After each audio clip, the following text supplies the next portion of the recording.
Alléluia. Je bénis le Seigneur parce que c'est en train de sortir. Alléluia.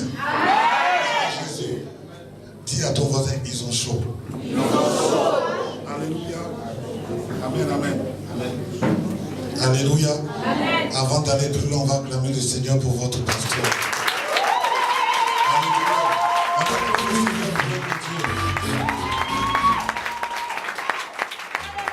Amen. On va se lever, on va acclamer le Seigneur pour votre père et votre mère. Alléluia. Acclamez le Seigneur pour vous.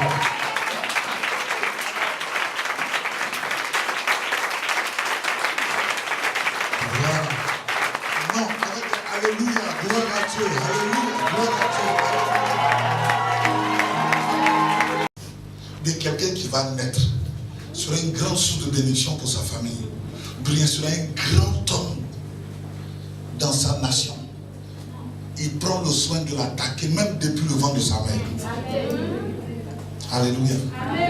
Et quand il ne réussit pas, quand l'enfant naît, dès sa naissance, il va l'attaquer, briser, détruire sa vie jusqu'à ce qu'il puisse réussir dans lui sa tête. Mais il y a une chose qu'il n'a pas comprise. C'est que quand Dieu a décidé, personne ne peut aller contre la nation de Dieu. Alléluia. Il y a une chose qu'il n'a pas comprise. C'est que quand Dieu a dit oui, personne ne peut dire non. Il y a une chose qu'il n'a pas comprise. Alléluia. Quand Dieu est avec toi, personne ne peut être contre toi. Alléluia. Dieu va lui donner la possibilité de faire tout ce qu'il veut. Mais Dieu ne lui permettra pas d'atteindre à ta vie, de porter atteinte à ta vie parce que ta vie est quelque chose. Regarde, je vais t'annoncer ce matin. Alléluia. Que toi, tu es un programme divin. Est-ce que tu comprends ce que je veux dire? Non, tu n'as pas compris. Alléluia. Tu es un programme divin. Qu'est-ce que ça veut dire? Ça veut dire que avant que tu ne naisses, Dieu avait eu un projet sur la terre. Et Dieu a regardé le projet. Il dit, créons quelqu'un qui va descendre sur la terre pour exécuter ce projet. Et c'est pourquoi toi, il t'a conçu. Alléluia. Il t'a mis dans le ventre de ta maman. Et tu es né. Pour que ce programme de Dieu puisse se réaliser. Tu ne donnes pas n'importe qui. Tu es le fruit d'une pensée divine. Alléluia. Ça te va t'attendre le Seigneur. Ça te va t'attendre le Seigneur. Alléluia. Alléluia. Amen.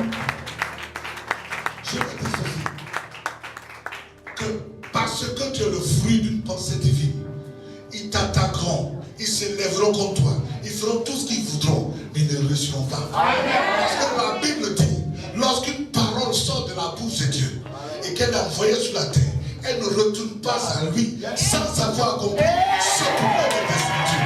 Alléluia. Amen, amen. Et si toi, physiquement, tu es une parole de Dieu, tu ne retourneras pas à Dieu sans avoir accompli ce pourquoi tu es descendu.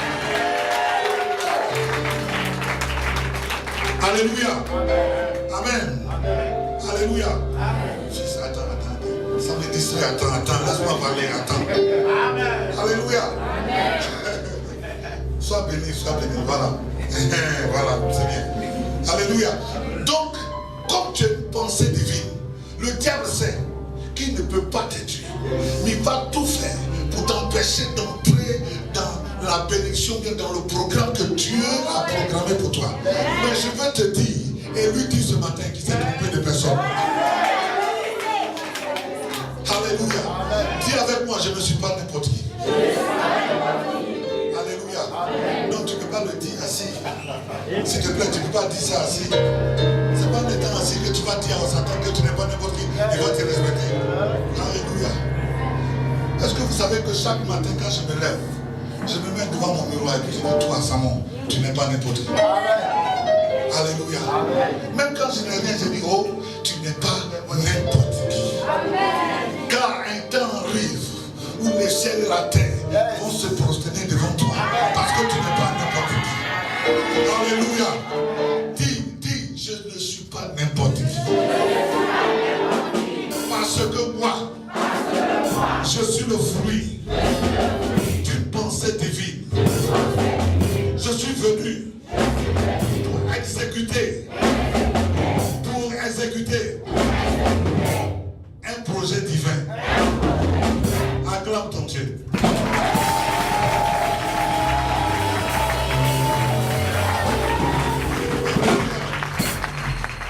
Amen.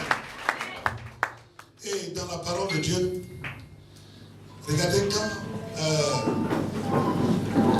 Dieu a commencé à planifier, à sortir le peuple de Dieu d'Israël, le peuple d'Israël d'Égypte, le diable avait su ça aussi.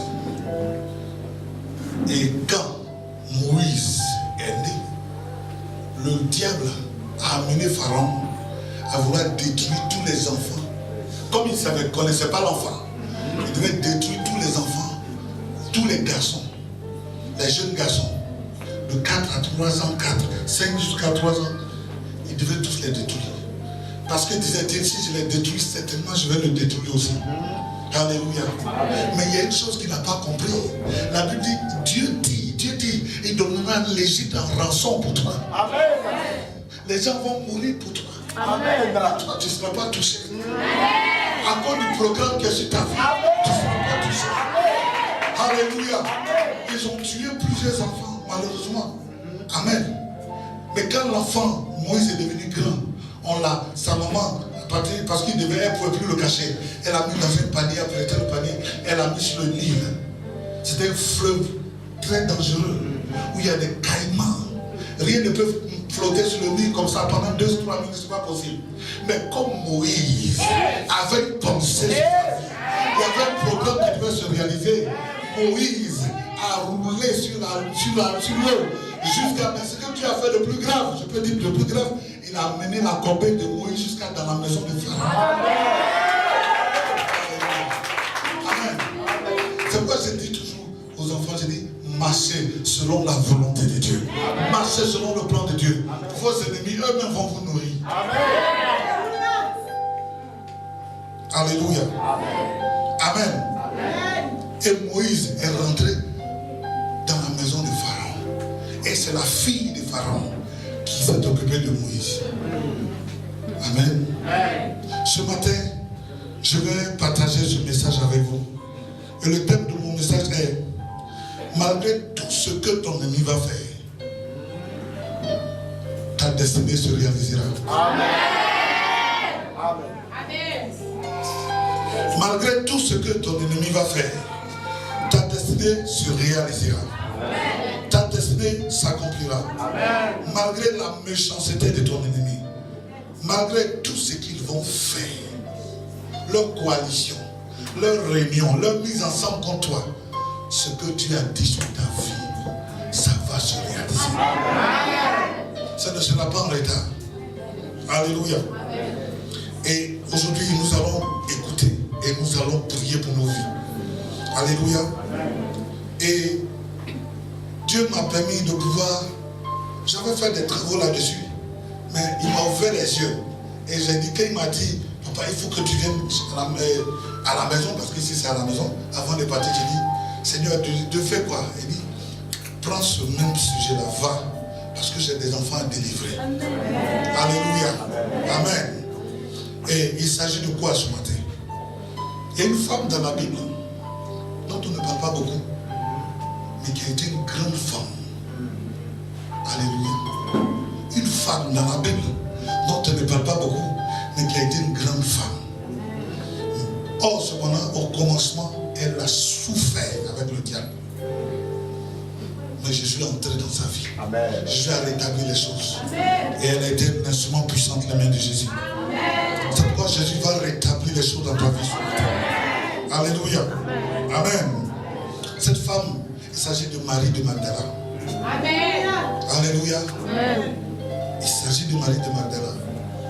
C'est une femme extraordinaire. Alléluia. Il n'y a pas d'écrit, c'est-à-dire il n'y a pas d'histoire à suivre comme ça directement. Mais quand tu prends des bribes de la Bible, des évangiles, tu comprends que c'est une personne que Dieu a puissamment utilisée. Alléluia. Amen. La Bible dit dans Jean 10, 10, quelqu'un prend sa Bible, s'il te plaît, tu prends ta Bible, on va travailler ensemble.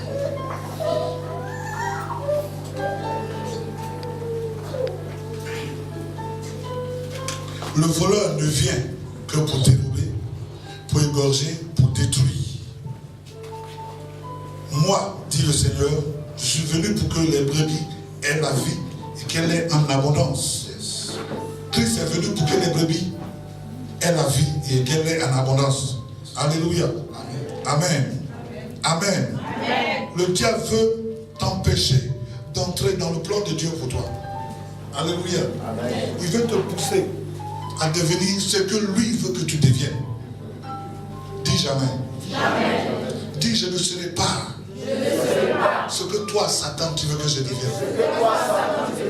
Je serai ce que mon Dieu veut que je sois. Alléluia. Amen. Amen, amen. Amen.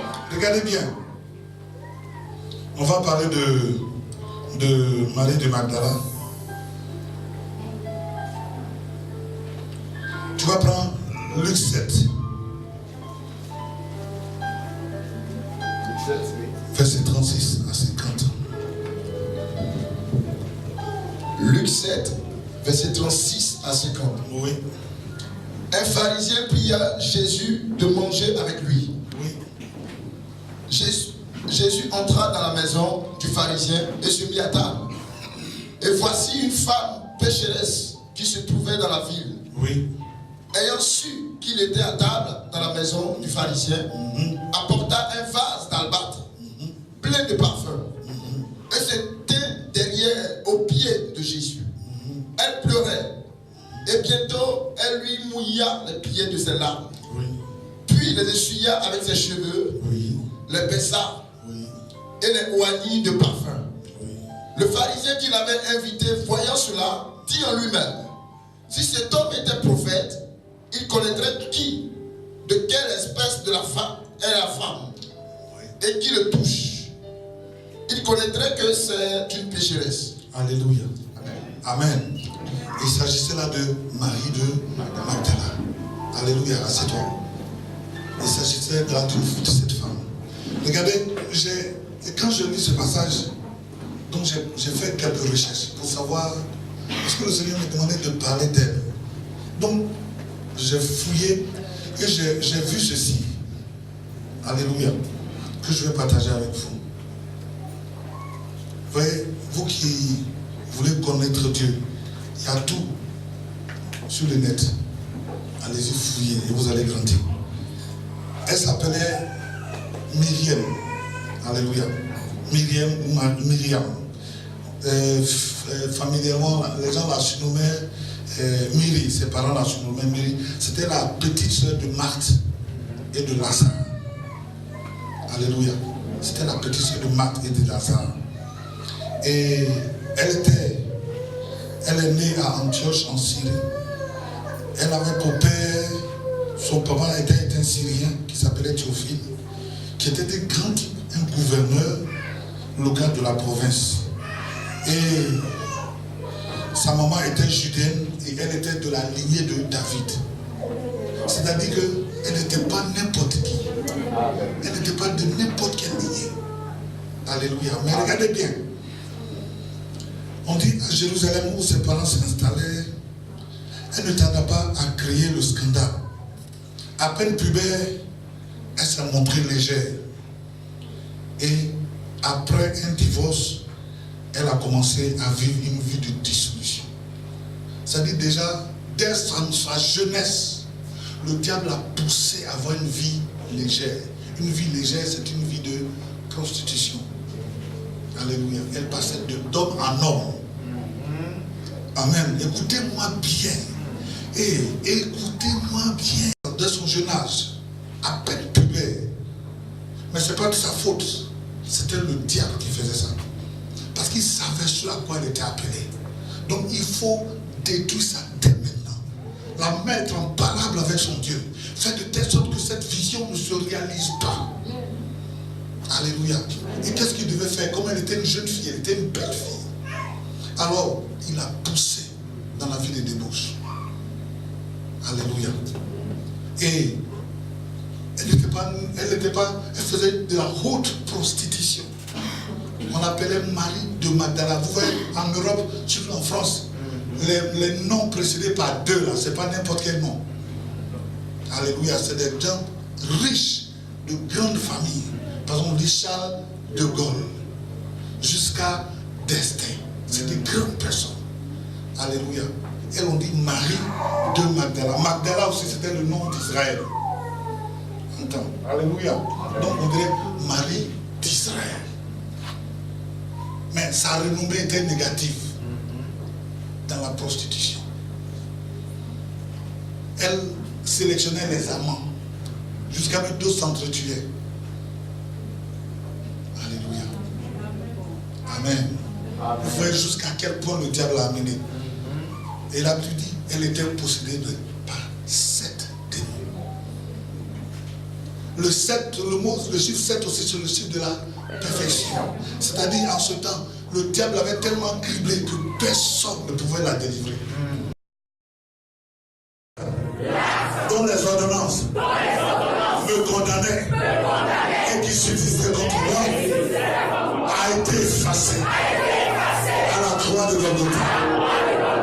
Donc à partir de maintenant, aucune condamnation de célibat, de maridomie, de fibro, d'échec ne soit en action dans ma vie.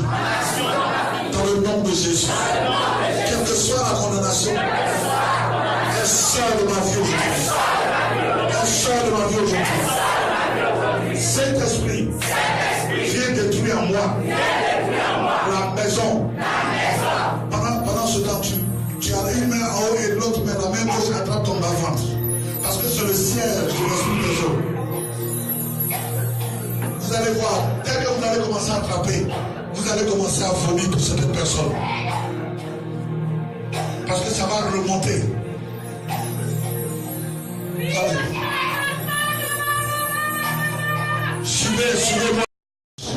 Le fait te touche pour te libérer, pour te libérer, pour te libérer.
Suivez-moi, est-ce que vous me suivez?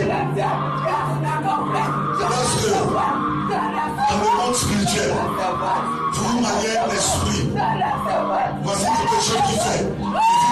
Il vous met une alliance aussi. Est-ce que vous comprenez? Donc tu vas attraper ton ami comme ça. Et tu dis, j'arrache cette alliance démoniaque, ça va se mettre à côté. Arrache et jette. Arrache et jette, prie. Je refuse cette alliance démoniaque.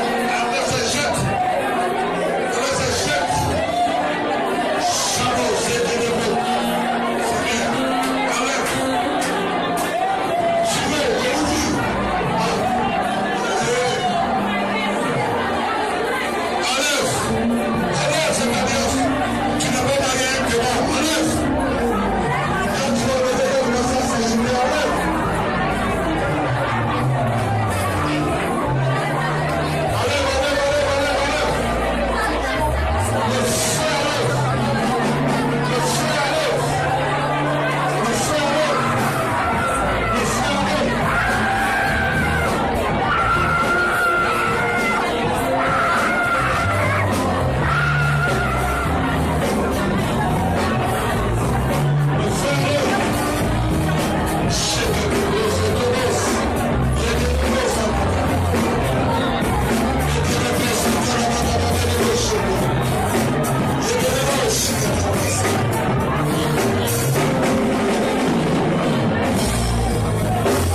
maintenant, il y a cette chose qu'ils font encore.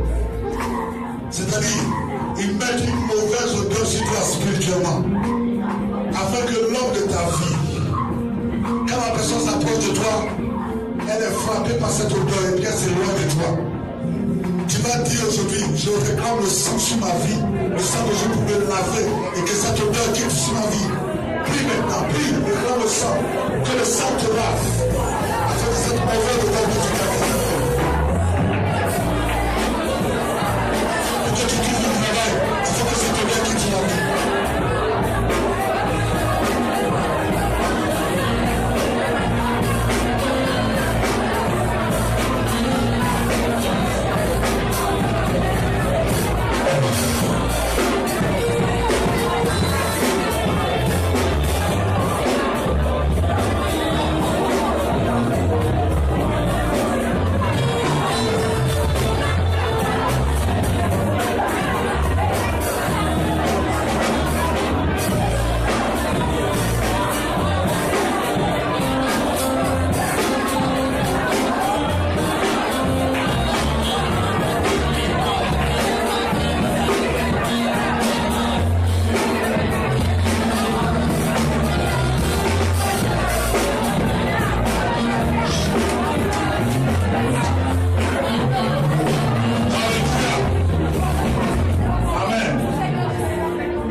Mboka ebebio na misala ya molili baprofeta bala bakoti na mboka bazali kotia mobulu.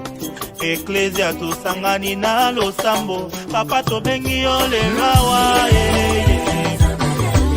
kolo kitane na kembo tomona yo, papa kitisande moto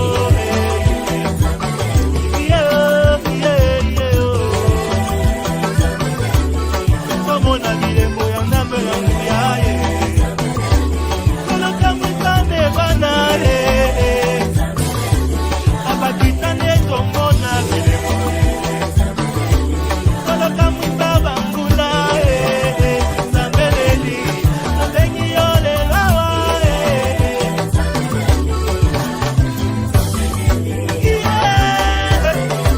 wawa tokote basamba tolukiyo yawe tokeiza makekeke tokitimina lusisila papa nakawama nakatanga tolukiyo yesu wapibilembo wapibisakoli wapibikamwa tomona yawe lelo bokoyeba tosana samba solo lelo bokoyeba nasana samba kuya samba mosasa bolamai ndesambena titela sambeli yakitisa moto atambolaka na ngai ngai yesue nakoma nzambe na ngai yesue nakoma nzambe na ngai